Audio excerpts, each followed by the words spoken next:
परम आदरणीय अध्यक्ष माननीय डॉक्टर मदन गोपाल वाजपेयी जी, डॉक्टर त्रिपाठी जी और एडवोकेट त्रिपाठी जी, और मेरे साथ जो मोनिका भट्ट आई है, सहायिका है मेरी, वो और सभी गणमान्य अतिथि, विद्यार्थी और आरएवी के विद्यार्थी और सभी मरीज जो अभी आए हुए अगर है तो। मेरा चित्रकूट से बहुत लगाव है और 1994 में मैं फर्स्ट टाइम चित्रकूट दंत यज्ञ के लिए आया था। हमारे यहाँ जो जानकी कुंड हॉस्पिटल यहाँ है चित्रकूट में, उनमें मेरे गुरु दंत यज्ञ लगाते थे। उनका कैंप तो 1956 मतलब बहुत सालों पहले से लगता था, जब से वो चिकित्सालय शुरू हुआ। तो नेत्र यज्ञ के साथ दंत यज्ञ संयुक्त रूप से जुड़ा हुआ रहता है। तो मैं पहले 94 में आया था, 95 में 2 दफ़े मेरे गुरु के साथ आया था। उनके बाद 2007 से 18 तक मेरा खुद का 1 महीने का शिविर उसमें लगता था। जो चौथ होती है कारतक चौथ, वहाँ से मागसर चौथ तक 1 महीने का शिविर वहाँ लगता था। तो इसके कारण चित्रकूट हमारे गुजरात के काफ़ी, राजकोट के लोग भी वे सेवा के लिए आते थे और उसमें मुझे भी सेवा करने का मौका मिला। और अभी कोरोना के बाद फर्स्ट टाइम पहली बार ये कैंप हो रहा है।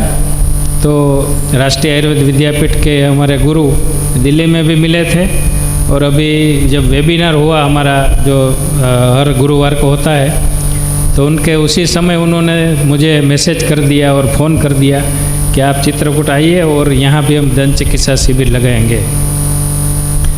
दंत चिकित्सा शब्द बोलते ही आयुर्वेद में ये आता है, ऐसा प्रश्न सब पूछते हैं कि आयुर्वेद में तो ये कुछ होता नहीं दांतों का रोगों का। दांतों का रोगों के लिए तो BDS डॉक्टर अलग होते हैं। तो मैं हर जगह ये बताता हूँ कि दांतों का नहीं, सभी रोगों का आयुर्वेद में इलाज है। मतलब ऐसा कोई रोग नहीं है जो आयुर्वेद में इलाज नहीं है। इसलिए वो अगर लुप्त हो गई है चिकित्सा, वो अलग चीज़ है। कोई ऐसी हमारी जो परंपरागत चिकित्सा थी वो लुप्त हो गई है। तो राष्ट्रीय आयुर्वेद विद्यापीठ का मुख्य हेतु यही है कि लुप्त होती हुई चिकित्सा को संभाल के अपनी परंपरा को डॉक्टरों के माध्यम से, आयुर्वेद डॉक्टरों, आयुर्वेद चिकित्सकों के माध्यम से आगे बढ़ाए। और 2010 में जब ये मेरी नियुक्ति हुई इसमें राष्ट्रीय आयुर्वेद विद्यापीठ में, उसके पहले हमारे गुरु की एक कॉलेज चल रही थी। BAMS के बाद 1 साल का फुल टाइम कोर्स था दंत विद्या विशारद, जो गुजरात आयुर्वेद यूनिवर्सिटी में चलता था। वो मैंने 93 से शुरू किया था। 94 1 साल का पोस्ट ग्रेजुएशन कोर्स किया है। तो दंत विद्या विशारद जैसे मेरे जैसे 85 स्टूडेंट है, 85 डॉक्टर है जो आयुर्वेद प्रैक्टिस करते हैं, लेकिन उनका प्रचार प्रसार कम होने के कारण गुजरात और बाकी 2-3 राज्यों में ही उनका प्रचार है।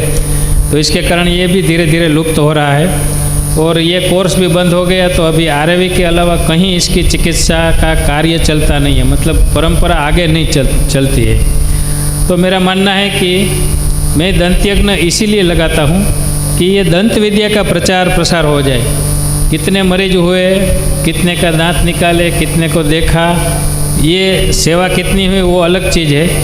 और अपनी आयुर्वेद की परंपरा को बचाने के लिए जो ये करते हैं, उनके लिए हम इतना लंबा प्रवास करके अलग अलग जगह जाके दंत चिकित्सा शिविर लगाते हैं कि जिनके कारण लोगों को पता चले और लोग को भोग्य बने। हमारे यहाँ भी एक जैन मुनि है, परम पूज्य धीर गुरुदेव महाराज साहब।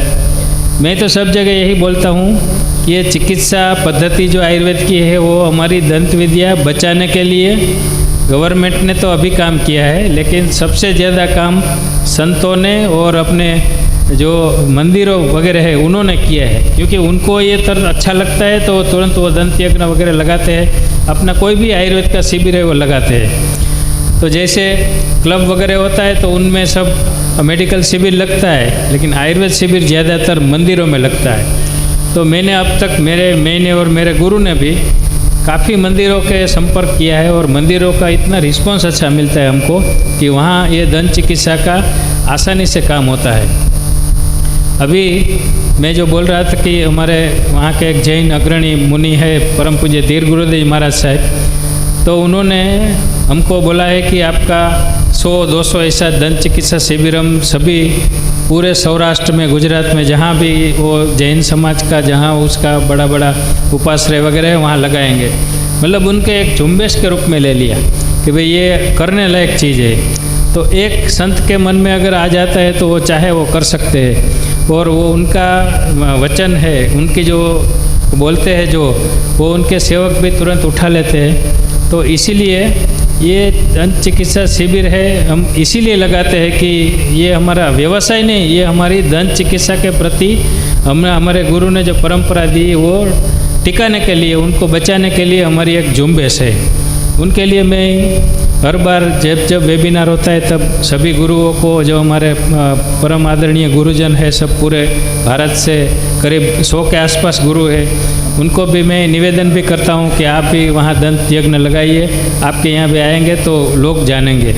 तो इस तरह ये दंत विद्या जालंधर बंद योग, अभी एक जो बात कर रहे थे उसमें जालंधर शब्द तो आता है तो सबको जालंधर सिटी नज़र में आता है, लेकिन ये योग की एक पद्धति जो मूलबंद, उड्डयन बंद और जालंधर बंद 3 योग है, उनका एक प्रकार है और वो योग से दांत निकालते हैं। जैसे कोई साइंटिफिक संशोधन होता है तो उसमें भी ड्रग का नाम आता है कि फलाना फलाना केमिकल नाम, वो हमको याद नहीं रहता है।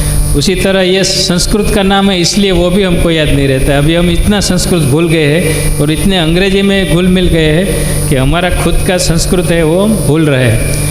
मुझे बहुत अच्छा लगा कि यहाँ संस्कृत पाठशाला भी चल रही है, तो इसके कारण जो मूल हमारा संस्कार है वो आगे बढ़ेगा और परम आदरणीय गुरुजी जैसे भी आज्ञा जब भी करेंगे हम यहाँ आने के लिए तत्पर होंगे।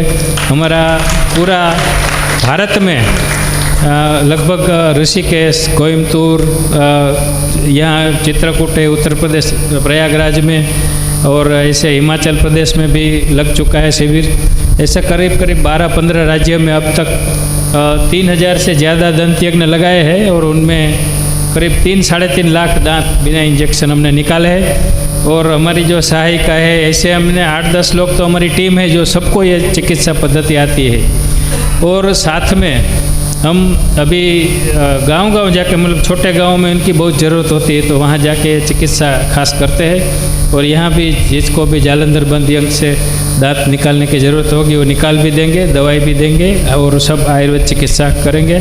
मुझे यहाँ बोलने की जो तक दिया उनके लिए सभी का आभार, धन्यवाद। भारत माता की जय। जय धन्वंतरी।